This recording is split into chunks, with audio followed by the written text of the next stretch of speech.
नमस्कार मंडळी.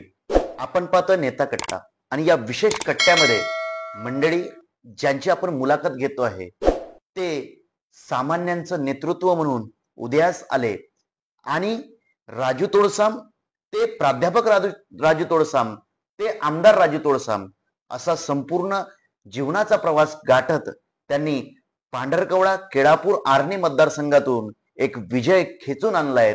ते सन्मान्य राजूभाऊ तोडसाम हे आज आमच्या सोबत आहेत. नमस्कार भाऊ. नमस्कार. भाऊ, माझा पहिला प्रश्न असा आहे की अनेक मुलं अनेक करिअर चॉईस करतात. सामान्य मुलं हे राजकारणाकडे बघण्याचा दृष्टिकोन त्यांचा फार वेगळा आहे.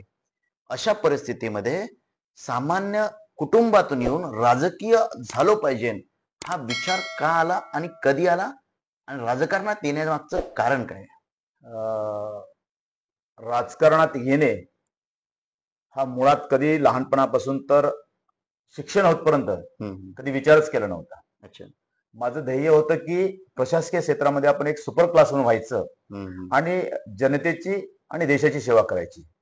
त्या माध्यमातून मी स्पर्धा परीक्षा ही निवडली होती. अच्छा. आणि स्पर्धा परीक्षेच्या माध्यमातून बऱ्यापैकी मला थोडाफार यशही मिळाला. परंतु कुटुंबाची परिस्थिती, घरची परिस्थिती आणि या सर्व बाबींमुळे तो मार्ग, त्या मार्गापर्यंत आपण पोहोचू शकलो नाही. मी असं म्हणणार नाही की नशीब नव्हतं म्हणून मी तिथे पोहोचलो नाही. मी हे म्हणतो की परिस्थितीनुरूप माणसाला वेगवेगळे निर्णय घ्यावे लागते. आणि म्हणून मी राजकारणात येणे हा मुळात उद्देश नसताना त्या परिस्थिती नुसार राजकारणात मी प्रवेश केला. अच्छा. भाऊ, मग आपण ज्यावेळेस बालपण शिक्षण घेत होते, अर्थात तुम्ही सांगितलं स्पर्धा परीक्षेकडे वळालो, शिक्षण घेत होते, शिक्षणामध्ये काय वाटलं की तफावत काय वाटली आणि शिक्षणाची त्यावेळची परिस्थिती काय होती? तुमचं शैक्षणिक आयुष्य कसं होतं?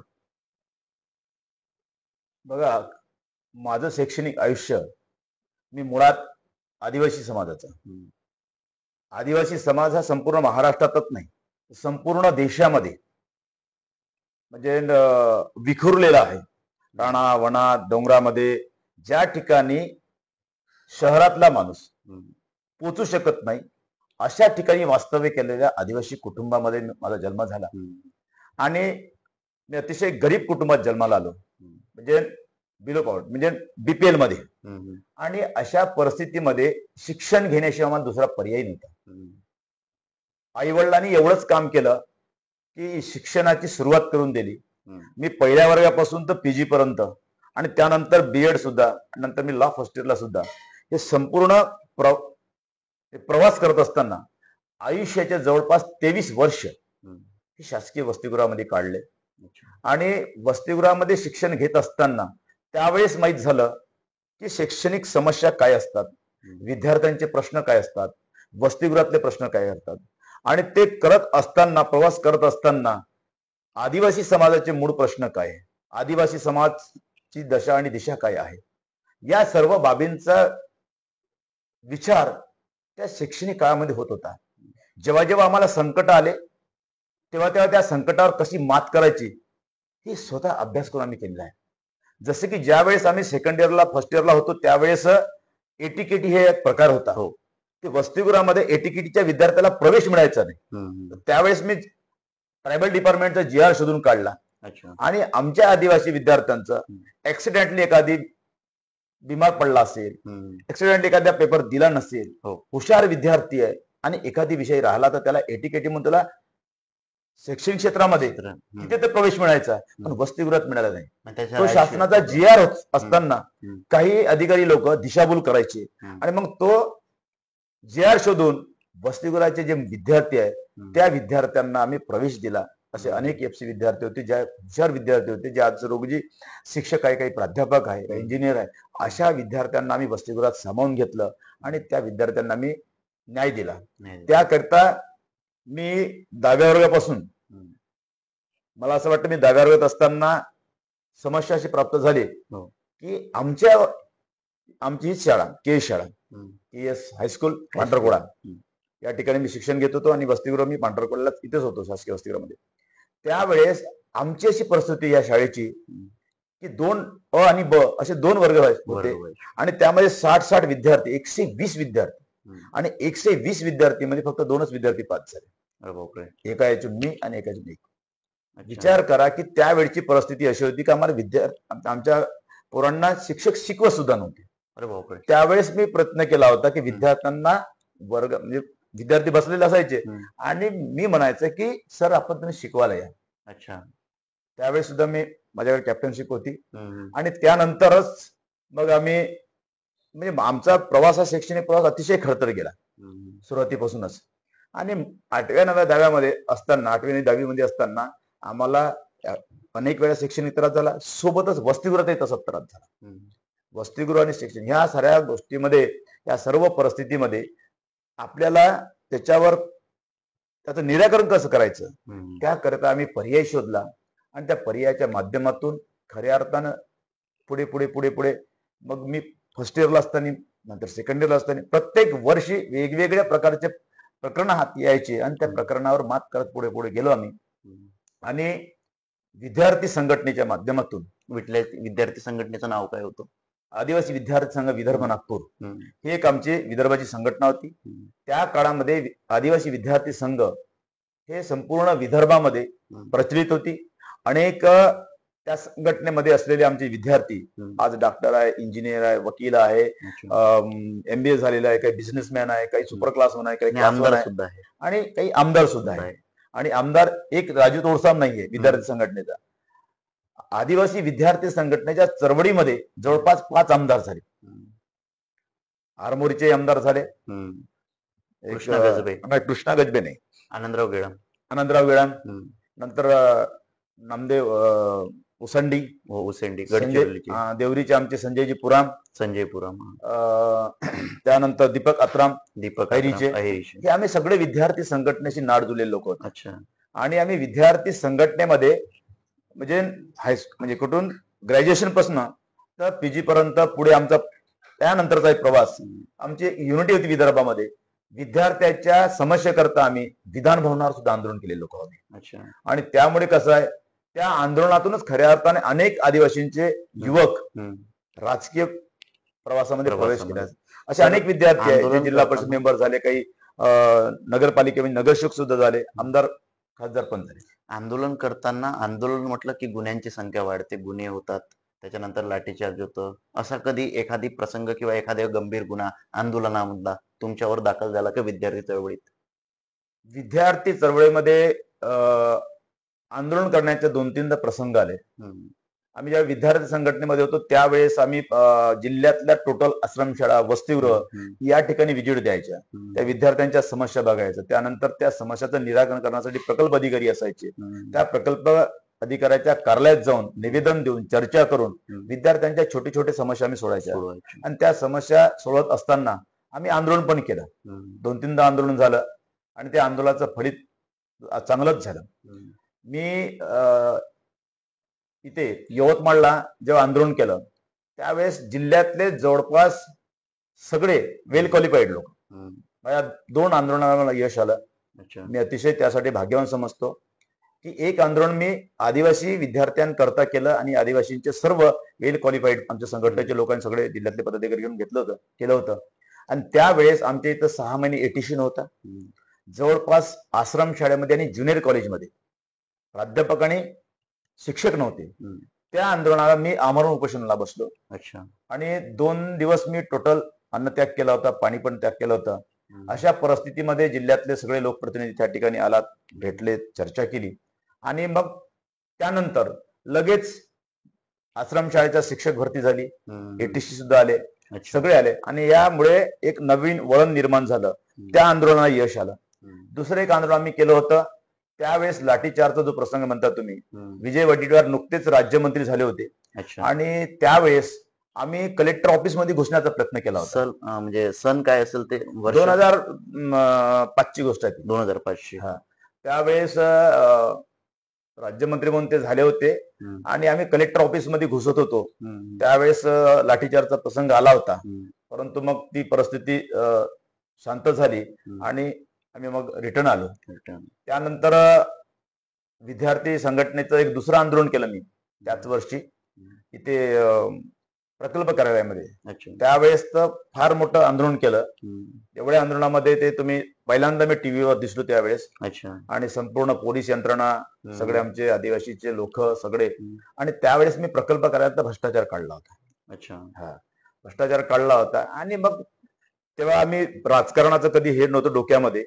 आपलं उदरनिर्वाह करणं याच्या पलीकडे काही विषय नव्हता आमचा. तर तुम्ही जेव्हा आंदोलन करत होते तर एकीकडे तुमचा शैक्षणिक प्रवास, दुसरीकडे चळवळ, विद्यार्थी चळवळ, आणि तिसरीकडे घरची कुटुंबाची परिस्थिती, ह्या सगळं मेकॅनिझम कसं काय जुळलं? म्हणजे असं वाटत नव्हतं की आता आपली परिस्थिती, आपल्याला काहीतरी करायला लागेल, त्याच्यामुळे चळवळीतून कधीतरी बाहेर पडलं पाहिजे, किंवा अनेक नातलग असतात जे आपल्याला मार्गदर्शन करत असतात, अनेक आपले आप्तमित्र असतात, त्यांनी हे करतात, तर असं काही तुम्हाला असं म्हणजे झालंय का की तुम्ही तिकडं नका जाऊ बा, हे कर, असं असं नाही, काही? असं काही प्रसंग कधी आला नाही. हम्म. मी शिकत असताना असे नातेवाईकांमध्ये असं काही खूप शिकलेले कोणी नव्हते, हम्म. खूप मार्गदर्शन करणारे करून येते. हम्म. आमचे जेवढे समाज बांधव किंवा आमचे विद्यार्थी दशेतले माझे काही सहकारी मोठे बंधू होते, हम्म. त्या लोकांकडे बघून आम्ही विद्यार्थी संघटनेमध्ये प्रवेश केला. त्या लोकांकडे बघून आम्ही स्पर्धा परीक्षेमध्ये गेलो. हम्म. त्याच विद्यार्थी संघटनेचे आमचे काही सहकारी होते, त्यांना बघूनच आम्ही ह्या चळवळीमध्ये पण आलो. हम्म. आणि त्यामुळे आमचं मार्गदर्शन करणाऱ्या कुटुंबापैकी किंवा नातेवाईपैकी असं कोणी नव्हतं. नव्हतं. आणि हे करत असताना स्वतःच आपण कष्ट करायचे आणि स्वतःच त्याच्यावर मात करायचं. मात शिका आणि काय संघर्ष म्हणतात त्याला? करा. संघर्ष, म्हणजे शिका, संघटित संघर्ष करा, आमचा तो नारा होताच. हम्म. परंतु कर्मवीर भाऊराव पाटलांचं सुद्धा वाक्य होतं, हम्म. तुम्ही स्वतः कमवा आणि शिका. कमवा आणि शिका. तर म्हणून आम्ही मुळात कमवा आणि शिका हे आमचं लहानपणापासूनच होतं. हम्म. म्हणजे बालवयापासून तर पूर्ण शिक्षण होतपर्यंत स्वतःच कमवलं आणि स्वतःच शिक्षण घेतलं. स्वतः शिक्षण. त्याच्यामुळे ती नाळ आमची सुरुवातीपासून जुळलेली असल्यामुळे हम्म. आमच्या वाट्याला संघर्ष होता हम्म. आणि पुढे संघर्ष राहील. आम्ही ठाम निश्चय केलेला आहे हम्म. की आयुष्यात माणसाला यशस्वी व्हायचं असेल हम्म. तर संघर्ष असलाच पाहिजे, असलाच संकट असलेच पाहिजे, असलेच पाहिजे, संघर्ष करण्याची क्षमता असलीच पाहिजे, असलेच पाहिजे. तरच खऱ्या अर्थानं तो माणूस माहिती का यशस्वी होतो. हम्म. आणि म्हणून मी लहानपणापासून तर आतापर्यंत हम्म. मी आलेल्या प्रत्येक संकटाला हम्म. तेवढ्याच जोमाने मी माहिती का भिडतो हो. आणि त्यामध्ये यश प्राप्त करण्याचा मी माहिती निश्चितच. प्रयत्न करतो. आम्ही सुद्धा अनेकदा तुमचं एक वेगवेगळे रूप आणि वेगवेगळे आयाम तुमच्या व्यक्तिमत्वामध्ये आम्ही पाहिलेले आहेत. सर, आणखी एक प्रश्न आहे यालाच आधारित, की जेव्हा तुम्ही हे सगळं करत होता तेव्हा तेव्हा असं म्हणजे काय काय परिस्थिती उद्भवली हे आता तुम्ही ज्या पद्धतीने सांगितलं, मग राजकारण, एक पक्ष, एक पार्टी निवडून काम केलं पाहिजे आता, हे प्रथमतः कधी डोक्यात आलं? बघा, मी जवळपास 2005 ते 2009 पर्यंत मी सामाजिक चळवळीमध्ये काम करत होतो. विद्यार्थी संघ, म्हणजे माझं लग्न पण झालं होतं त्यावेळेस. हो. तरी सुद्धा मी सामाजिक चळवळीमध्ये काम करत होतो. आणि सामाजिक चळवळीमध्ये काम करत असताना राजकारण हे डोक्यात कधी आलं नव्हतं, कधीच आलं नव्हतं. आणि हे करत असताना वेगवेगळे आंदोलन करत करत करत करत नंतर एक 2007-8च्या दरम्यान एक आंदोलन केलं मी पी ऑफिसवर. त्या दरम्यान मी जेव्हा हे असे भ्रष्टाचाराचे प्रकरण काढले, तर समाजकारणामध्ये जे काही अर्ध्या हडकुंडाने पिवळे असणारे जे लोक असतात, त्या लोकांचे असे टोमणे लागायचे, आम्हाला मारायचे. काही लोक आता काही राजकारणात यायला लागले का, आणि हे काही 4 वर्ग शिकले तर आम्हाला शिकवायला लागले का, असे काही लोकांचे ऐकायचो आम्ही. आणि 2 वर्गाची 2 पैशाची सर्व्हिस झाले, प्राध्यापक झाले, अमुक झाले, टमुक झाले म्हणून असे काही बोलायचे. आमचा मुळात उद्देश हा अजिबातच नव्हता. आम्हाला असं वाटतं आमचा समाज हा अतिशय गरीब आहे, आमच्या समाजाला न्याय देण्यासाठी आमच्यासारख्या लोकांनी पुढाकार घेतला पाहिजे. आणि पुढाकार घेऊन आम्हाला त्यांच्या ज्या समस्या छोट्या छोट्या ह्या अतिशय क्षुल्लक होत्या. कारण की मी एमपीएससी युपीएससीची परीक्षा म्हणजे मी दिलेली आहे, एमपीएससी पास झालेला आहे. त्यामुळे दीर्घ अभ्यास केल्यानंतर समाजाची त्यावेळची परिस्थिती, प्रेझेंट परिस्थिती आणि फ्युचर परिस्थिती या सर्व काही गोष्टीचं अवलोकन करत असताना असं वाटायचं की आपल्यासारख्या युवकांनी, आपल्यासारख्या समजदार माणसांनी जर समाजाला काही देऊ शकत नसेल तर आपल्याला म्हणजे बरोबर आहे, आपल्या एवढं म्हणजे आपण नाही करणार तर कोण करणार. आणि म्हणून मी विचार केला की हे काम करत असताना 2008च्या दरम्यान आम्ही असं काही गंमत म्हणून आम्ही असं विचार केला की आपण इलेक्शन लढायचं, विधानसभा लढायचं आम्ही ठरवलं. राजकीय पार्श्वभूमी नाही, हम्म. राजकीय पाठबळ नाही, हम्म. राजकारणातला कुठला गंध किंवा कुठला अभ्यास नाही. अशा परिस्थितीमध्ये केवळ न केवळ आदिवासी विद्यार्थी संघ, समाज आणि युवकांचे प्रश्न हम्म. आणि काही असे समाजातले काही वेगवेगळे प्रश्न हाताशी घेऊन मी एक प्रयोग केला. हम्म. 2009 मध्ये मी विधानसभा लढलो. अशा प्रकारे माझा राजकीय प्रवास झाला. 2009 ला मी विधानसभा लढत असताना हम्म. त्यावेळेस मोठी सरकत झाली आमची इथे, हम्म. की आमच्यापेक्षा संघटनेमध्ये अनेक वर्षापासून काम करणारे लोक, हो. जिल्हा परिषदेचे मेंबर, सुपर क्लास अधिकारी, नगराध्यक्ष, असे सगळे लोक त्या ठिकाणी 9-10 लोक बसले. 9-10 लोक अपक्ष फॉर्म भरला. हम्म. त्यामध्ये सर्वांनी मागे घ्यावं आणि कोणीतरी एकाने उभं राहावं, हम्म. अशा प्रकारची परिस्थिती निर्माण झाली. तर अशा परिस्थितीमध्ये मला मागे घेण्याशिवाय पर्याय नाही किंवा मागे घ्यावं असं सर्वांची इच्छा होती. हम्म. परंतु मी ठरवून टाकलं होतं, हम्म. आता मागे घेतलं हम्म. तर पुढे आपल्याला हेच बरोबर. लोक बोलतील. हम्म. आणि म्हणून आमचं ते काही जमलं नाही आणि 2-4 लोक आम्ही उभे राहिलो. हम्म. त्यामध्ये मी 3ऱ्या क्रमांकाचे मतदान घेतलं त्यावेळेस. आणि अच्छा. मी सन्मान्य शिवाजीराव मोघे साहेब त्यावेळेस सामाजिक न्यायमंत्री. न्यायमंत्री होते, हम्म. नाही परिवहन मंत्री होते हम्म. 9 ला. हो. आणि त्यावेळेस तिकडनं आणि इकडे 9 ला इंगळे साहेब म्हणून बीजेपीने कॅन्डिडेट दिला होता. हम्म. त्यामुळे प्रॉपरचा व्यक्ती न दिल्यामुळे अनेक लोकांचा रोष होता. परंतु राजकारणामध्ये पक्ष फार महत्वाचा असतो. महत्वाचं. अशा परिस्थितीत 2009 ची विधानसभा मी लढलो. 3ऱ्या क्रमांकाचे मला काय होती मतदाधिकार मिळाला. परिस्थिती? किती म्हणजे काय काय खर्च आला होता आणि बूथ मॅनेजमेंट वगैरे आता जे सध्याचं राजकारण आहे त्या 9चं याच्यामध्ये मीडिया नव्हता, काही नव्हतं आणि प्रचार यंत्रणा कशी होती, कार्यकर्ते कसे होते, काही आप्त वेळेवर सोडून गेले का, काही लोक सोबत येतो म्हणून नाही आले, असे अनेक प्रसंग आहेत. माझ्या जीवाभावाचे जेवढेही लोक होते हम्म. तेवढेही लोक माझ्यासोबत होते. हम्म. आम्ही त्यावेळेस सुद्धा आम्ही प्रचार यंत्रामध्ये काम करत असताना हम्म. आमची जी काही टीम होती अगदी व्यवस्थित टीम होती. आता ठीक आहे, आता बूथ रचना आहे, पन्ना प्रमुख आहे, अमुक आहे, टमुक आहे, सगळं होतं. पण त्यावेळेस नो बूथ रचना, हम्म. काहीच नव्हतं. हम्म. ज्या ज्या गावामध्ये आपला कॅन्डिडेट, आपला जो कार्यकर्ता होता तोच आपला बूथ प्रमुख, तोच आपला तिथला नेता आणि तोच आपला सर्व काही. सर्व काही. अशा परिस्थितीमध्ये विधानसभेच्या जेवढ्या गावामध्ये माझे सहकारी होते हम्म. त्या सर्वच्या सर्व लोकांनी त्या ठिकाणी काम केलं. आणि काही गावामध्ये रिस्पॉन्स आला, काही गावामध्ये आपल्याला यश नाही मिळालं. परंतु ती माझी राजकारणाची पहिली यशस्वी पायरी होती. यशस्वी पाहिजे. मी असं म्हणत नाही मला जरी तिथे अपयश आलं, पण मी त्याच दिवशी डिसाईड केलं, ज्यावेळेस मी कुठल्या प्रकारचा राजकीय प्रवास, राजकीय अनुभव नसताना मी 3ऱ्या क्रमांकाचं मतदाधिकार घेतलं. आणि म्हणून मला तो कॉन्फिडन्स आला की आपण एमपीएससी, युपीएससी मध्ये आणि आपण शैक्षणिक क्षेत्रामध्ये अतिशय कठोर कष्ट करून, वेगवेगळे पुस्तकं वाचन करून आपण स्पर्धा परीक्षाने त्या ठिकाणी जर यश मिळू शकतो, तर मी विचार केला ही विधानसभा आहे, या विधानसभेतले लोक किंवा इतर विधानसभेतले लोक हे सामान्य लोक आहे, अडाणी आहे, अशिक्षित आहे, असंघटित आहे, किंवा कामगारांचे प्रश्न आहे, शेतकऱ्यांचे प्रश्न आहे, विधवांचे प्रश्न आहे, महिलांचे प्रश्न आहे, युवकांचे प्रश्न आहे. वेगवेगळ्या प्रश्नाचं अवलोकन केलं. आणि अवलोकन केल्यानंतर या विधानसभेच्या लोकांना आपल्याला न्याय द्यायचा असेल तर आपल्याला संघर्ष करण्याचा पर्याय नाही. आणि मग मी लगेच मला कॉन्फिडन्स होता की शिवाजीराव मोघे हे काँग्रेसकडनं आहे, त्यांची तिकीट ही मरतपर्यंत कटत नाही, मी म्हणणारा पहिला माणूस आहे तेव्हापासून तर आजपर्यंत. बरोबर. आता ही माझी 4थी 5वी वर्षी. तर त्यावेळेस मी म्हणत होतो आमचे लोक म्हणायचे नाही ना शिवाजीरावची तिकीट कटतेच. माझा अनुभव होता का राजकीय नव्हता, परंतु तरी सुद्धा मी लोकांना म्हणायचं का ते मरतपर्यंत त्याची तिकीट कटत नाही. मी त्यामध्ये यशस्वी झालो. आणि म्हणून मी प्रतिस्पर्धी जी पार्टी होती बीजेपी, भारतीय जनता पार्टी, भारतीय जनता पार्टीमध्ये मी माझी विधानसभा झाल्यानंतर लगेच मी प्रवेश केला. आणि प्रवेश केल्यानंतर मी 9 ते 14 हा पूर्ण मतदारसंघ मी असा पिंजून काढला. त्यावेळेस सन्मान्य खासदार साहेब होते आमचे हंसराज अहिर साहेब, त्यांनी मला अनमोल असं मार्गदर्शन केलं. आणि त्यांनी सुद्धा माझ्यातला एक गुण बघितला, बरोबर, की हा पोरगा एवढा फिरतो, या पोराला एवढा अभ्यास आहे. तर त्यांनी सुद्धा मला अतिशय साथ दिली. आणि त्यावेळेस पूर्ण विधानसभेचं अवलोकन करत असताना त्यांना लक्षात आलं की याला हर गावाची परिस्थिती माहित आहे, हर राजकीय परिस्थिती माहित आहे, संकट माहित आहे, समस्या माहित आहे, लोक माहित आहे, वेगवेगळ्या पक्षाच्या लोकांचं यांना कल माहित आहे. एवढा अभ्यासू पोरगा आपल्याला मिळाला. त्यांनी मला पुश केलं आणि एवढं पुश केलं की विधानसभेच्या म्हणजे उमेदवारीच्या स्पर्धेपर्यंत मी टिकलो. आणि त्या स्पर्धेमध्ये मला यश मिळालं. मग फिरत असताना आर्थिक नियोजन कसं काय केलं?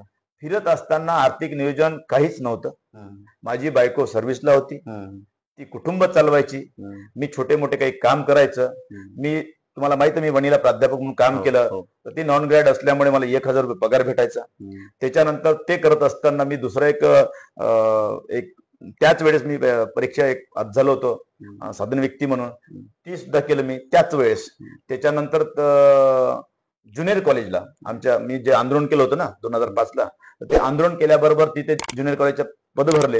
त्या ज्युनियर कॉलेजच्या पदभरतीमध्ये मी ज्युनियर कॉलेजला मग शिवल्याला लागलो. हम्म, मग मी, माझी मिसेस आणि आम्ही असं, हम्म. तेवढं आमचं काही फार काही खर्च नव्हता खर्च नव्हता. आणि पगारही काही फार मोठा नव्हता त्यावेळेस. हम्म, म्हणजे बायकोचे काटकूट करून पैसे 3,500 रुपये यायचे अच्छा. आणि मी छोटे मोठं असं काम करायचं. हम्म, तर त्यामुळे त्या परिस्थितीमध्ये हम्म. जसं जसं ज्या ज्या परीने फिरता येईल. ध्येय होतं आपलं काय, हो. की आपल्याला फिरायचं आहे. हम्म, फिरत असताना हम्म, स्वतःचीच गाडी होती, हम्म, स्वतःच सगळं होतं, हम्म, स्वतःचाच खर्च होता, हम्म, कोणी खर्च देण्याचा प्रश्नच नव्हता. हम्म, त्यामुळे स्वतःच आपण सगळी यंत्रणा उभी केली, हम्म. कार्यकर्ते उभे केले आणि कार्यकर्ते उभे करता करता संघटन एवढंच मजबूत झालं, पार्टीचं संघटन मजबूत झालं, मला लाईक करणारीची संख्या मोठ्या प्रमाणात झाली आणि योगायोगाने त्यावेळेस मला भारतीय जनता पार्टीनं, पार्लमेंट बोर्डनं माझी तिकीट घोषित केली. हम्म, तिकीट घोषित केल्यानंतरचा जो प्रसंग आहे हे तुम्हाला कदाचित माहित नसत. हम्म. तो प्रसंग फार म्हणजे मजेशीर प्रसंग आहे. अच्छा. तो प्रसंग सांगणं फार गरजेचं आहे. एवढी चांगली परिस्थिती असताना, उमेदवारी डिक्लेअर झालेली Declare असताना, झाली असते. काही लोकांनी हम्म, त्याच्यात हस्तक्षेप करून माझा बीफॉर्म दुसऱ्याला लावला. म्हणजे आमच्या सन्मान्य काकांचं नाव टाकलं आणि माझं सेकंड नंबरवर टाकलं अच्छा. आणि त्यामुळे जी परिस्थिती निर्माण झाली फॉर्म भरायच्या वेळेस, हम्म, ती अतिशय म्हणजे खतरनाक झाली. हम्म. की माझ्या संपूर्ण कार्यकर्त्यांनी जबरदस्त त्या ठिकाणी अटॅक केला अच्छा. आणि जनतेच्या मनामधलं राजू तोडसाम हम्म, त्यावेळेस लक्षात आलं. हम्म, अतिशय इमोशनली वातावरण होतं. हम्म. कारण की इथल्या काही लोकांना असं वाटत होतं की राजू तोडसाम जर या भागाचा आमदार झाला हो. तर हा मुळात मूळचा आहे, हम्म, त्यानंतर अभ्यासू आहे, हम्म. त्यानंतर संघटन कौशल्य आहे, इसको कोई गिरा नहीं संघर्ष सकता. करण्याची क्षमता आहे. हम्म, आणि अशा परिस्थितीमध्ये या वर्गा जर या ठिकाणी आमदार झाला हम्म. तर आमचं काय, आमचं हा काय? अनेक लोकांना प्रश्न पडला होता हम्म, आणि म्हणून अनेक लोकांनी त्या ठिकाणी विरोध केला. हम्म. परंतु नशीब चांगलं होतं माझं, नशीब बलवंत असल्यामुळे आणि पार्टीचं आशीर्वाद असल्यामुळे सन्मान्य देवेंद्रजी फडणवीस त्यावेळेस पार्टीचे अध्यक्ष होतं. हम्म. त्यांनी सांगितलं त्या भागाचा तूच उमेदवार राहणार आणि तूच त्या ठिकाणी निवडणूक लढणार असं मला सांगितलं. आणि मला केवळ 5 दिवस भेटले त्यावेळेस आणि 5 दिवसामध्ये खूप चांगलं वातावरण झालं आणि मी चांगल्या मतानं सन्मान्य त्यावेळेचे सामाजिक न्याय मंत्री शिवाजीराव मोघे साहेब यांना मी प्रचंड मताने त्या ठिकाणी पराभूत केलं. आणि नंतर तर मग जो प्रवास आहे तो अतिशय सर, सुकर गेला. ज्या वेळेस तुम्ही विद्यार्थी चळवळीत काम करत होता, कुटुंबाची परिस्थिती नव्हती, तर त्यावेळेस राजू तोडसाम यांनी कुठकुठले कामं केले आर्थिक नियोजनासाठी? म्हणजे काय काय, म्हणजे अनेक मुलं आहेत जे परिस्थितीने स्तब्ध आहेत, हे आहे, खचलेले आहेत, त्या मुलांना यामधून मोटिवेट होईल सर, कुठे कुठले काम केले? बघा, कामाचा जर विषय केला तुम्ही तर मी तुम्हाला सांगतो, मी यावेळेस नाही सांग, मी सुरुवातीपासूनच काम सांगतो हो, तुम्हाला. सुरुवातीपासून. मी ज्यावेळेस शिक्षण घेत होतो त्यावेळेस मी वर्ग 3ऱ्या मध्ये शिकत होतो, वर्ग 3रा आणि 4था. त्यावेळेस तुम्हाला माहित नसेल की ग्रामीण भागामध्ये आगुल हा शब्द राहायचा. म्हणजे 4 बैलांचं एक ते लोखंडी नागरात आठवतो तुम्हाला? लोखंडी नागरायचं, त्याच्यामध्ये 2 आणि 2 4 बैल राहायचे, बरोबर आहे? त्याला आपल्याकडे काय म्हणतात, आगुल काहीतरी म्हणायचं तिथे, वक्रण, नागरण म्हणायचं. नागरण. नागरण पण ते लोखंडी नागरायचं, त्याच्यामुळे 4 बैल लागायचे. त्यावेळेस सकाळी 6 वाजता कामाला जायचं आणि संध्याकाळी 6 वाजता यायचं. मधातला जो गॅप राहता 9 ते 10च्या दरम्यान त्यावेळेस नाश्ता करायचा, नंतर 12 ते 1च्या दरम्यान जेवण करायचं. त्या परिस्थितीत मी 3 रुपये रोजाचं काम केलं. अच्छा. त्यावेळेस 3 रुपये रोजापासून मी काम केलं. त्याच्यानंतर प्रत्येकच उन्हाळ्यामध्ये मी तुम्हाला सांगितलं, कर्मवीर भाऊराव पाटलाचा उल्लेख केला का मी, कमवा आणि शिका. तर दरवेळेस वसतिगृह सुटलं की 2 महिने काम करायचं. आई सोबतही काम केलं मी, कापूस पण वेचला, पराठी पण काढली, नागर पण केलं, वगर पण केलं, फवारणी केलं, विहिरीचे काम केले, रोडचे काम केले, ब्रिजचे काम केले, नंतर सेंटरिंगचं काम केलं. त्यानंतर मी म्हणजे असं कुठलं काम नाही केलं असं आठवत नाही मला. पण मला असं वाटतं सर्व काम करत करत मला कामाची कधी लाज नाही वाटत. माझ्या डोक्यामध्ये आजही आहे, माणसानं श्रीमंत झालं म्हणून माजू नये आणि गरीब झालं म्हणून लाजू नये. त्यामुळे मला कधीही कुठल्याच गोष्टीची लाज येत नाही, सांगण्यासाठी लाज येत नाही आणि करण्यासाठी वाटत नाही. सर, ह्या सगळ्या याच्यामधून तुम्ही गेला, चळवळीतून गेला, हे सगळे कामं केले.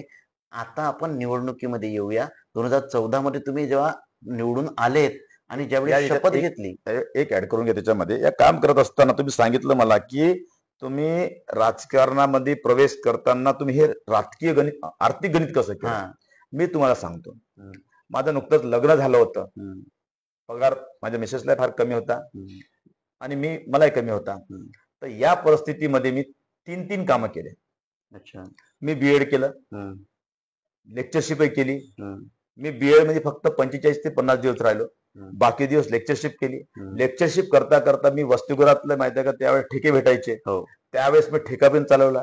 भाजीचे ठेके राहायचे, जेवणाचे ठेके राहते, हे दोन्ही ठेके चालवायचे. म्हणजे ड्युटी करायची, कामही करायचं, तिकडे कॉलेजही करायचं आणि शिक्षणही करायचं. नेटसेटची परीक्षाही द्यायची, एमपीएससीची, ह्या सगळ्या काही गोष्टी केल्या बी.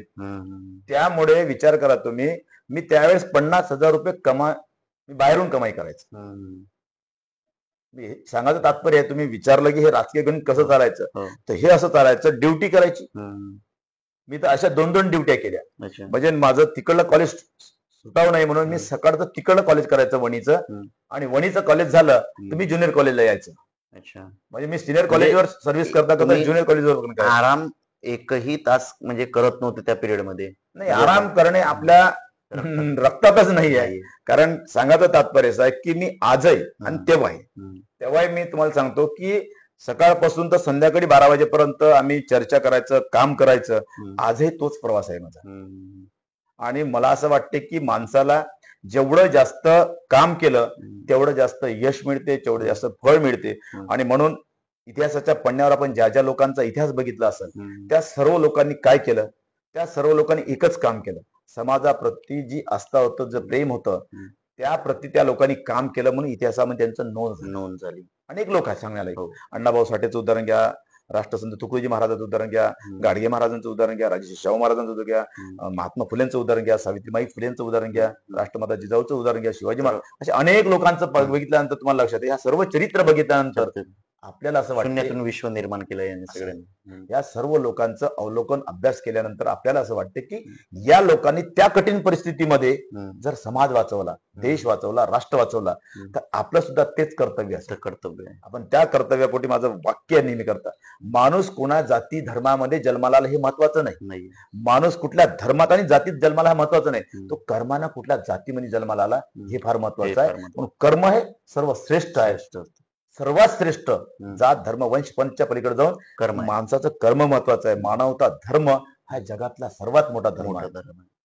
म्हणून समस्त मानव जातीच्या उद्धारासाठी काम करणारा नेतृत्व, काम करणारा व्यक्ती, काम करणारा नेता, काम करणारा प्रशासकीय अधिकारी, देशातल्या जेवढे क्षेत्र आहे त्या क्षेत्रामध्ये राष्ट्र विकसित करायचं असेल, राज्य विकसित करायचं असेल, तर माणसाच्या उपजत गुण हे राष्ट्रप्रेमाने भरून निघलं पाहिजे, तर हा देश विकसित होईल. सर, मग ह्या सगळ्या याच्यातून जात असताना ज्यावेळेस आमदारकीची शपथ घेतली या विधान भवनामध्ये, तर त्यावेळेस मी आमदार राजू तोडसाम हे वाक्य बोलत असताना काय होती त्या दिवशी परिस्थिती, मानसिकता काय होती आणि तेव्हा काय वाटलं होतं आयुष्यामध्ये?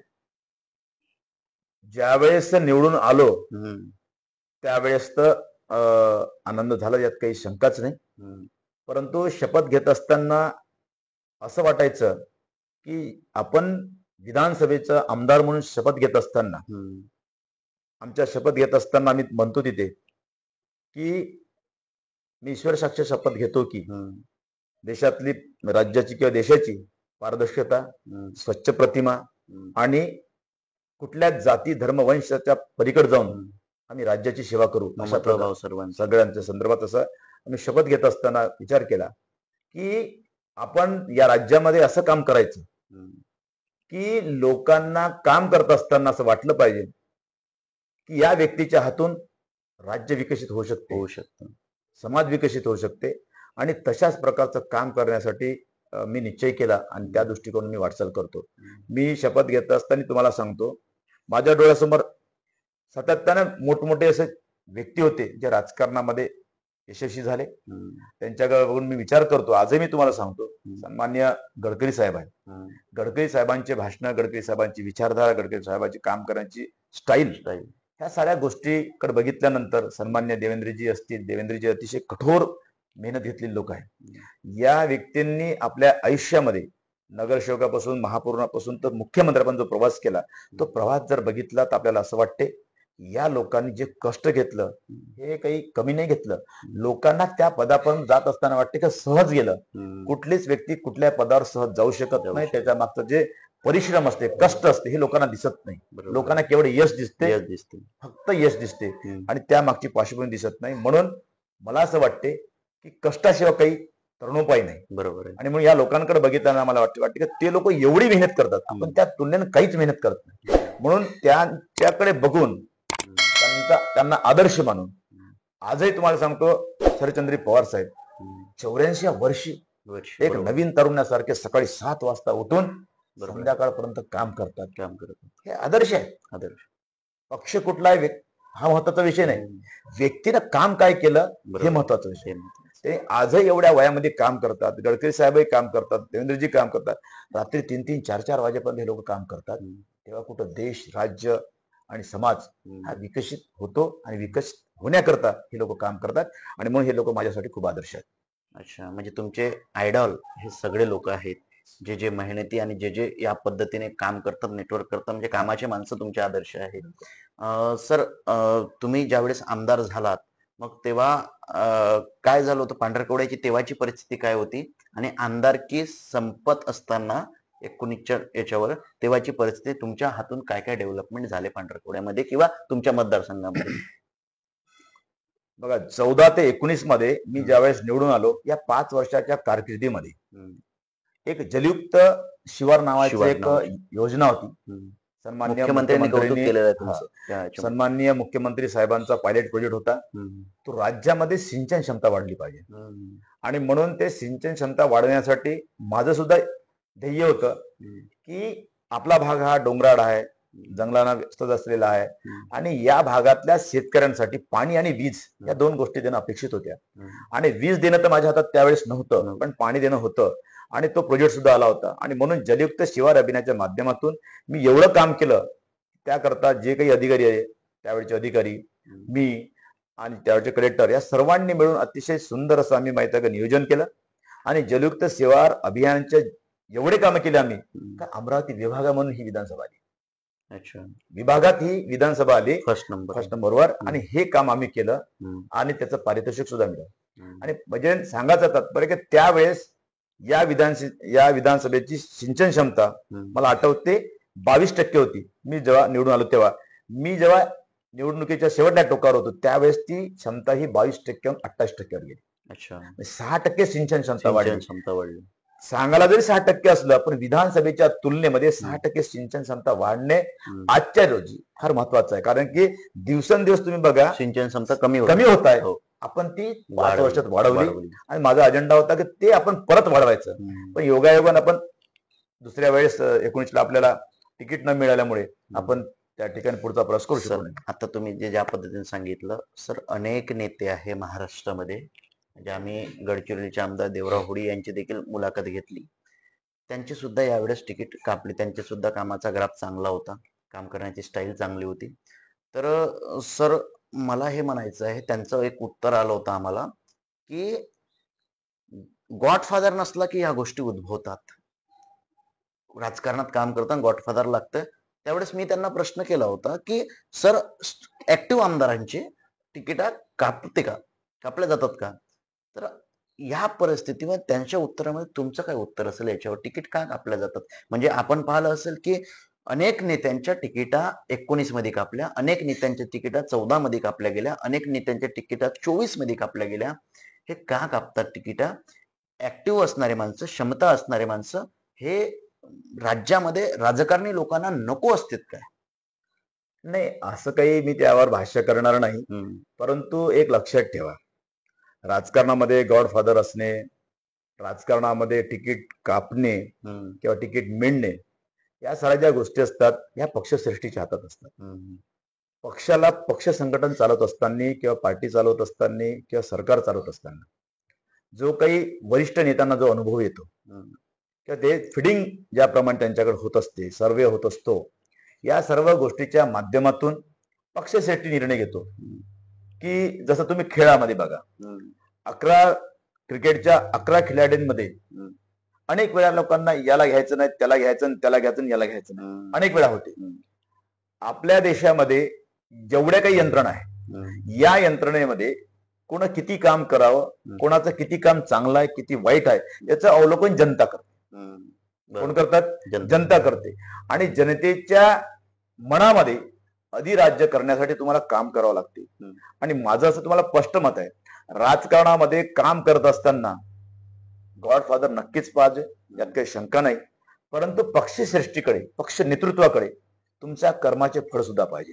हम्म, तुमचं कर्म जर चांगलं असेल, तुम्ही काम चांगलं केलं असेल, कामासोबत तुम्ही न्याय चांगला दिला असेल, पक्षाच्या ज्या काही बाबी असतील त्या तुम्ही केल्या असेल आणि पक्षाला ह्या साऱ्या काही गोष्टीचं अवलोकन केल्यानंतर पक्षाला जर वाटत असेल हा कुठेतरी कमी पडतो, हम्म, तर त्यावेळेस पक्ष त्याचं तिकीट काटणार. त्यामुळे तिकीट का काटलं हम्म, हा प्रश्न निर्माण जरी उमेदवाराला होत असतं किंवा कॅन्डिडेटला होत असला तरी मला असं वाटतं, मी कॅन्डिडेट म्हणून मी हा विचार करतो की माझ्यात काहीतरी कमी असेल म्हणून माझी उमेदवारी काढली असेल. मी असं कधी म्हणणार नाही पक्षश्रेष्ठी माझी तिकीट का काटली. हम्म, कदाचित मी अपयशी ठरलो असेल, हम्म, मी कुठेतरी कमी ठरलो असेल, माझं काहीतरी कमी असेल हम्म, की मी पक्षाला किंवा जनतेला न्याय देऊ शकलो नसेल म्हणून माझी उमेदवारी काटली. ठीक. पुण्याच्या 2014ला पार्टीला वाटलं, 24 ला 2024ला वाटलं पार्टीला हम्म, की राजू थोडसा मी या पार्टीला न्याय देऊ शकतो, हम्म, जनतेला न्याय देऊ शकतो, हम्म, संघटन कौशल्य आहे, हम्म. मला पुण्याच्या तिकीट दिली. पुण्याची ticket. त्यामुळे तिकीट कटणे किंवा भेटणे हम्म. हा त्या पार्टीच्या पक्षश्रेष्ठीचा संघटनेचा लुकआउट आहे. आणि म्हणून माणसांना सातत्याने कर्म करत राहावं. हम्म, मी या बाबतीत कधीच म्हणणार नाही की हम्म. पार्टीने तिकीट काटल्यानं पार्टीवर आपण अजिबात नाही म्हणणार. सर 19 ते 24 महाराष्ट्राच्या राजकारणामध्ये अनेक घडामोडी घडल्या, म्हणजे ज्या कधी जनतेने अपेक्षित केल्या नाहीत नव्हत्या. जनतेने मतं एका बाजूला दिली, सरकार दुसऱ्या बाजूचं आलं आणि माइंडेड शिवसेना भाजपा युतीला होता. त्याच्यानंतर काँग्रेस आणि राष्ट्रवादी सुद्धा सत्तेत आली आणि ज्या भारतीय जनता पार्टीचे 105 आमदार होते ती भारतीय जनता पार्टी विरोधी पक्षात बसली. हे वेगळं राजकारण या महाराष्ट्रामध्ये घडलं आणि त्यावेळेस तुम्ही सत्तेत नव्हता, तुम्ही आमदारही नव्हता. ते राजकारण तुमच्या दृष्टिकोनातून कुठल्या अँगलने बघता तुम्ही? पुण्याचा प्रश्न करतो.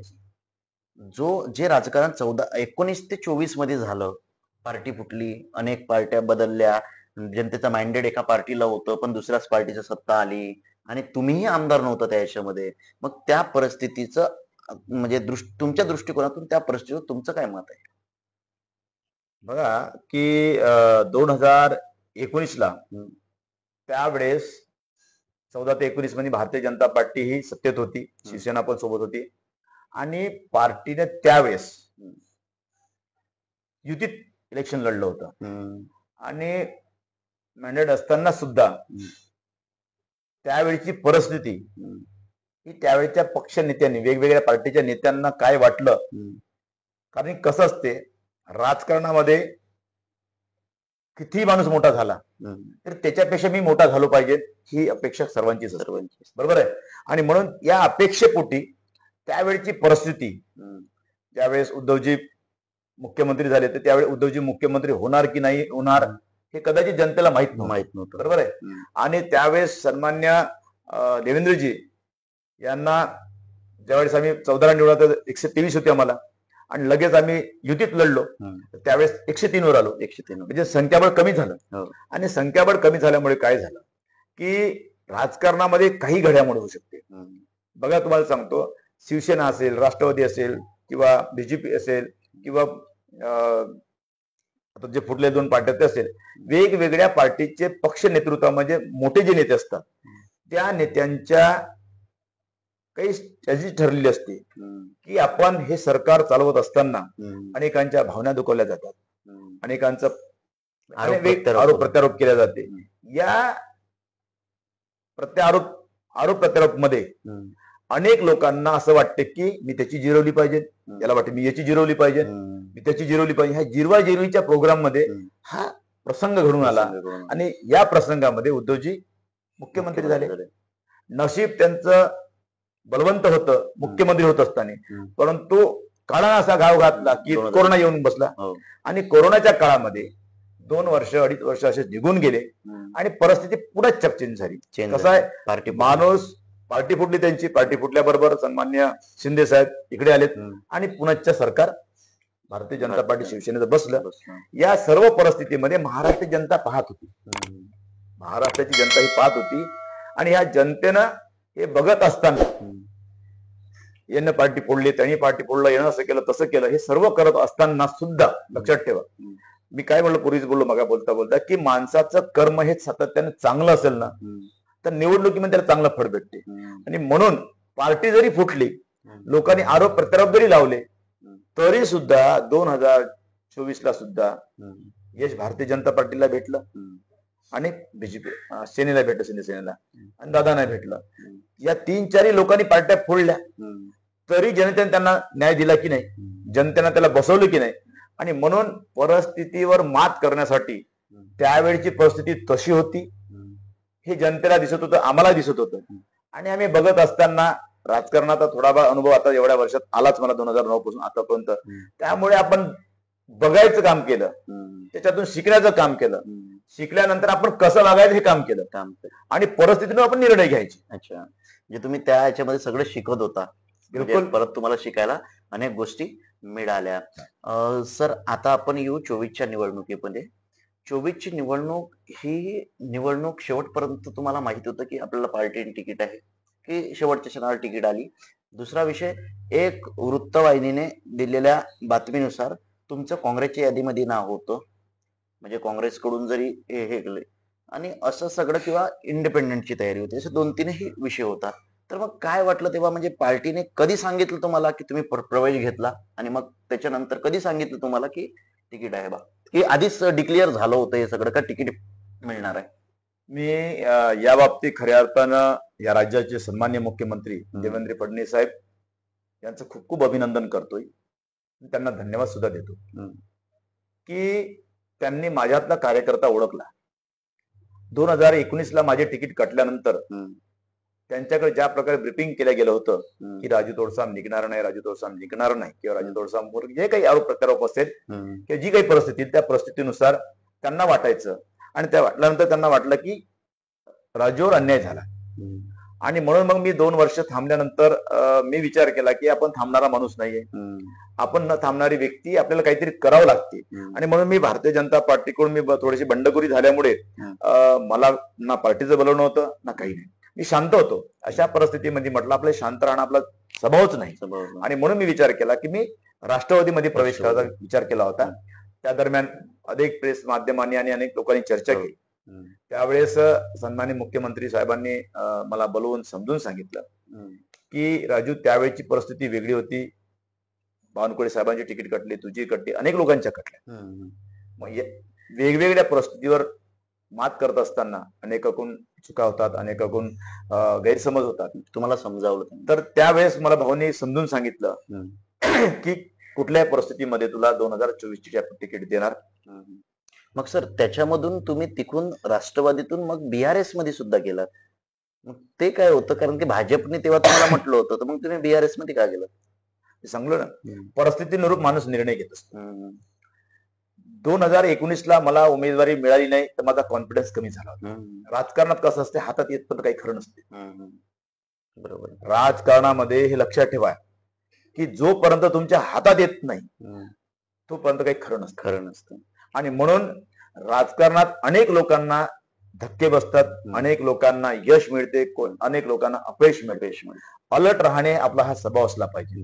आणि म्हणून मला असं वाटत होतं की मी 14 ते 19 मध्ये खूप कष्ट केलं, पार्टीचं संघटनवाला काम केलं, सगळं केल्यानंतर माझी तिकीट कटली. आणि त्यावेळेस चा नारा होता की ज्या विधानसभेमध्ये लोकसभेला सर्वाधिक मतदान तिथला उमेदवार कायम. योगायोगाने चंद्रपूर लोकसभेमध्ये सर्वाधिक मतदान माझ्या विधानसभेत होतं. बरोबर आहे. आणि तिकडे 5वी विधानसभेमध्ये 57,000 ची लीड दिली होती. आणि सर्वाधिक लीड माझ्या विधानसभेत होती आणि 5 विधानसभेत मायनस होती. मायनस होत. योगायोगाने पार्टीने काय केलं, सुधीर भाऊ 34 न मायनस त्यांना तिकीट दिलं. 36 न मायनस आपला संजय धोटे त्याला तिकीट दिली. 23 न मायनस नाना श्यामकुळे तिकीट दिली. इकडे 18,000 न मायनस वरोरा करण देवते तिकडे देवतेला तिकीट दिली. त्याच्यानंतर वणी 19 प्लस त्याला तिकीट दिली. मी 57,000 लीड देणारा माणूस तिकीट काढले. आता म्हणून म्हटलं मी तुम्हाला परिस्थिती माणसाला निर्णय घ्यावा लागते. मी एवढी मोठी लीड दिल्यानंतर माझी तिकीट कटली तर का गॅरंटी काय 24 तिकीट भेटणार? म्हणून मी माझ्या परिस्थितीनुरूप मी निर्णय घेतले. आणि कसं असते, मी राष्ट्रवादी जरी गेलो तरी मी भाऊंना सांगून गेलो होतो, देवेंद्र भाऊंना सांगून गेलो, सन्मान्य बावनकुळे साहेब त्यावेळेस त्यांना सांगून गेलो, भाऊ ज्या दिवशी तुम्ही बोललात त्या दिवशी हा कार्यकर्ता तुमच्यासाठी हजर राहील. तुम्ही आदेश करा, मी तुमच्यासाठी हजर राहील. त्यावेळेचं वाक्य मला माहित होतं की भाऊंच्या बोलण्यामुळे मला 100% गॅरंटी होती की 2024 हे तिकीट देईन म्हणून. तरी सुद्धा माझं एक थोडंसं मन 5% मन मानत नव्हतं. आणि म्हणून हे मी 2-3 निर्णय असे घेतले आणि त्या निर्णयातून मी माझं वैयक्तिक संघटन उभं करणं माझा त्याचा उद्देश होता. जर आपल्या तिकीट नाही मिळाली तर आपण पूर्ण ताकदीने इंडिपेंडेंट लढलो पाहिजे. आणि म्हणून मी त्या उद्देशाने मी तयारी केली. आणि मी तयारी करत असताना पूर्ण ताकदीने संघटन वैयक्तिक उभं होतं माझं आणि मी सुद्धा पूर्ण ताकदीने उभं होतं.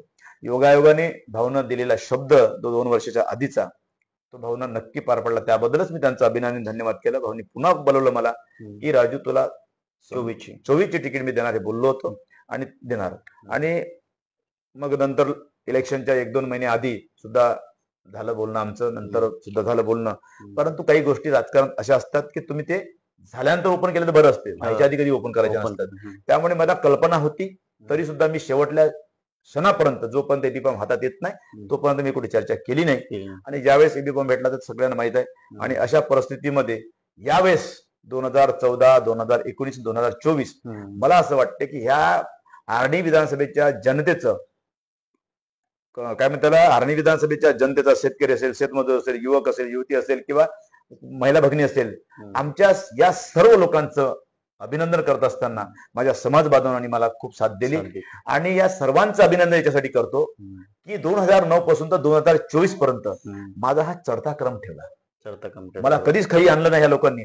आणि म्हणून या लोकांचे आयुष्यभर मी कितीही काम केलं, कितीही सेवा केली, याचे उपकार मात्र मी कधी विसरणार नाही. सर, 19 ते 24 हे जर तिकीट कापली नसतील, 24 ला परत तिसऱ्या टर्मचे तुम्ही आमदार असते तर मंत्री झाले असते? मंत्री होणे न होणे हे आपल्या हातात नसते. मंत्री करणं न करणं, मतदारसंघातले आमदार तुमचेच एवढे आमदार ते मंत्री झालेले आहे, पालकमंत्री. कसं आहे, सन्मान्य अशोक भाऊ उईके ते माझे वडील बंधू आहे आणि माझा मोठा भाऊ आहे. भाऊ माझ्यापेक्षा वयाने मोठे आहे, अनुभवाने मोठे आहे आणि विशेष म्हणजे शांत स्वभावाचे आहे, संयमी स्वभावाचे आहे. आणि त्यांना पार्टीने कंटिन्यू तिकीट दिली, कंटिन्यू ते निवडून गेले. एक उच्च विद्याभूषित आदिवासीचा व्यक्ती म्हणून भाऊंकडे पाहिलं जाते. आणि म्हणून पार्टीने हा विचार केला, एक शांत, संयमी आणि एक चांगला शिकलेला व्यक्ती हा आदिवासीचं नेतृत्व करू शकतो. आणि म्हणून त्यांना त्या पद्धतीने मंत्रीपद दिलं असेल असं मला वाटते. आणि पार्टीने घेतलेला निर्णय आमच्यासाठी सर्व काही असते, मान्य असते. कारण की आम्ही पार्टीचे कार्यकर्ते आहोत. आम्ही जरी आमदार असलो तरी आमदार म्हणून काम करत असताना आम्ही पहिल्यांदा पार्टीचे कार्यकर्ते आहोत. कार्यकर्ता हा शिपायासारखा असतो, जनतेसाठी जनसेवक असतो. आणि म्हणून ह्या सेवकाची जबाबदारी हीच असली पाहिजे की वरिष्ठांचा आदेश हा सर्व समजायचा आणि त्या न्यायाप्रमाणे आपण काम केलं पाहिजे. आणि म्हणून मंत्री बनणे न बनणे या पलीकडे आपण भारतीय जनता पार्टीचा कार्यकर्ता म्हणून जनतेची सेवा करावी ही माझी इच्छा. सर, अनेक लोकांमध्ये चर्चा आहे की राजू तोरसाम फार फिरतात. एका वर्षामध्ये गाडीचे मीटर किती किलोमीटर पर्यंत जातात?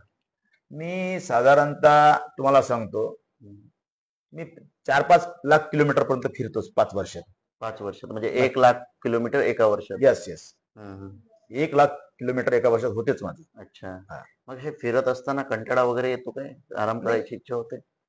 मी तुम्हाला तेच म्हटलं ना, माणसाच्या मनामध्ये ही ऊर्जा असली पाहिजे की माणसाचा जन्म हा स्वतःपुरता नाही होत.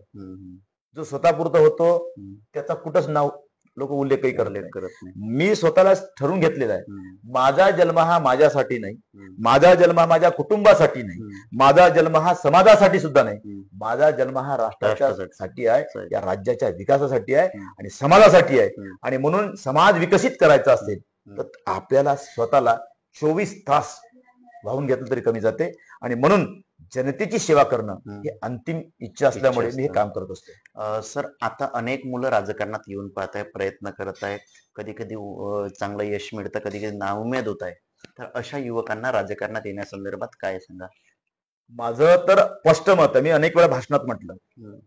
या देशामध्ये काय म्हणते सर्वात महत्वाची सत्ता म्हणजे राजकीय सत्ता, राजकीय सेकंड प्रशासकीय सत्ता. हम्म. या सत्तेमध्ये तुम्हाला यायचं असेल युवकांना, हम्म. तर माझं या देशातल्या आणि या राज्यातल्या आणि आपल्या परिसरातल्या सर्व युवकांना आव्हान आहे की आपण राजकारणात आवर्जून प्रवेश करावा, आवर्जून प्रवेश करा. आणि प्रत्येक व्यक्तीनं राजकारण समजलं पाहिजे. याचं कारण सांगतो, देश आणि राज्य विकसित करायचं असेल तर प्रत्येक नागरिकाला हे राजकारण काय असते हे कळलं पाहिजे. आणि म्हणून त्याच्यात यश अपयश मिळेल नंतरचा भाग आहे, परंतु माणूस हे प्रवास करत असताना शिकतो फार मात्र. या शिकण्यातून तुम्हाला सांगतो, अनेक राजकीय लोकांना तुम्ही प्रश्न उपस्थित करू शकता. किती आमदार लोक आहेत, अनेक आमदार लोकांना सामान्य माणूस सुद्धा माहित आहे का अनेक प्रश्न उपस्थित करून त्याला विचलित करू शकतो. बरोबर आहे, करू शकतो की नाही? करू शकतो. म्हणून माझं असं मत आहे, या लोकशाहीमध्ये युवकांनी राजकारणामध्ये प्रवेश करावा, राजकारण समजून घ्यावं. या स्पर्धेच्या युगामध्ये सगळ्या क्षेत्रामध्ये स्पर्धा आहे, राजकारणात स्पर्धा नाही, सगळ्या क्षेत्रात स्पर्धा आहे. म्हणून मला असं वाटतं की नवतरुण युवकांनी, अभ्यासपूरक युवकांनी, शिकलेल्या युवकांनी राजकारणात प्रवेश करावा. आणि राजकारणात प्रवेश करून त्याचा उद्देश मात्र हा माहित आहे का, स्पष्ट असला पाहिजे की मी राज्य आणि राष्ट्रासाठी काम करीन. तरच तुम्हाला सांगतो यश त्याला मिळेल. पॉझिटिव्ह थिंकिंग तुम्ही एंट्री करा, यश मिळणे नक्की आहे. दुसरा विषय सर, आता आपण पाहिलं की राजकारणाच्या निवडणुकीचा खर्च पाहिला तर सध्या बॅनरचा खर्च जर 50 लाखावर जातो, गाड्यांचा खर्च 10-15 लाखावर, 20 लाखावर जातो. एवढा पैसा सामान्य युवकांनी आणायचा कुठून? अगदी बरोबर आहे. मी तुम्हाला सांगतो, मी 2009ला इलेक्शन लढलं, माझ्याकडे काहीच नव्हतं. 2014ला इलेक्शन लढलं, तेव्हा माझ्याकडे काहीच नव्हतं. 21ला लढलो मी इंडिपेंडेंट, तेव्हा माझ्याकडे काहीच नव्हतं. 24ला लढलो, पार्टी खर्च. सांगायचं तात्पर्य आहे, ऍक्टिव्ह माणसावर लोक तुम्हाला लक्षात ठेवा, पैसा नाही म्हणून मन उपाशी राहतो का?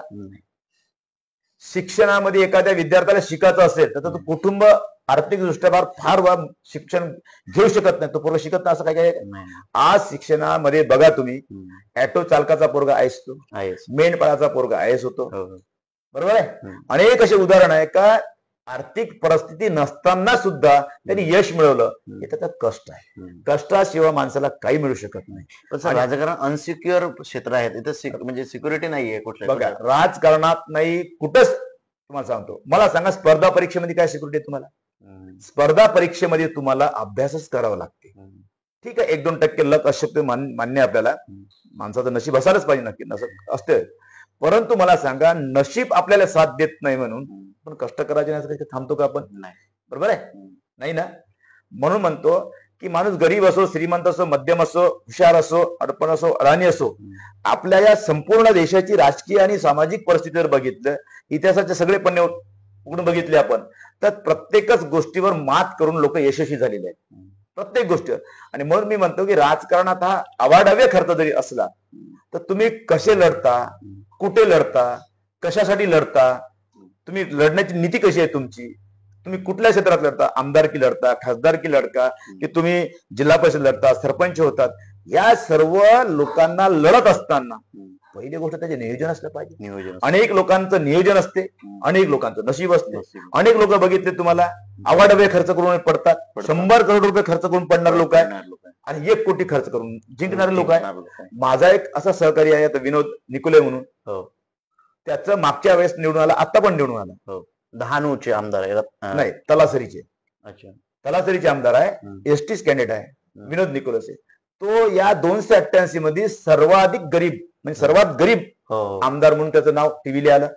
त्याचं उत्पन्न पार्टी, बरोबर आहे, त्याचं उत्पन्न 50,000 रुपये, म्हणजे 50,000 रुपयेच त्याचं आहे. अच्छा, त्याचं घर सुद्धा असं हेच आहे.